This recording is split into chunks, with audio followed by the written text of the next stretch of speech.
Hi guys, என்னைக்காவது ஈஸியாக சமைக்கணும் ஆனால் டேஸ்ட் வேறு லெவலில் இருக்கணுங்க அப்படின்னு தோணுச்சுனாலோ, இல்லை உங்களுக்கு முட்டை ரொம்ப பிடிக்கும்னாலும் இந்த ரெசிபியை ட்ரை பண்ணி பாருங்கள்.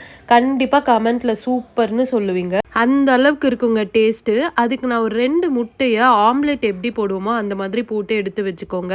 நான் இதில் பெப்பருக்கு பதில் மிளகாத்தூள் ஆட் பண்ணியிருக்கேங்க. பெப்பர் வந்து உங்களோட விருப்பம் தான். ஆட் பண்ணி இது ஓரமாக எடுத்து வச்சுருங்க. நான் கடாயில் கொஞ்சமாக எண்ணெய் ஊற்றி கடுகு, சீரகம், கருவேப்பிலை போட்டு நல்லா பொரிஞ்சதும் 2 வெங்காயம் கட் பண்ணி வச்சுருந்தேங்க. அதையும் போட்டு நல்லா வதக்கிக்கோங்க.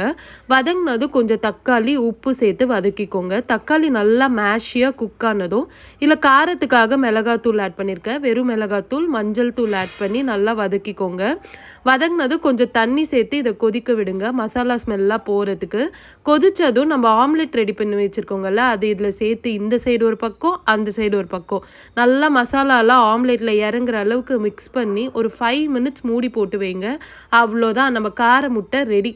இதுக்கப்புறம் என்னங்க வெயிட் பண்ணுறீங்க? சூடாக சாதம் செஞ்சு இதை வச்சு சாப்பிட்டுட்டு எப்படி இருந்ததுன்னு கமெண்ட்டில் சொல்லுங்கள்.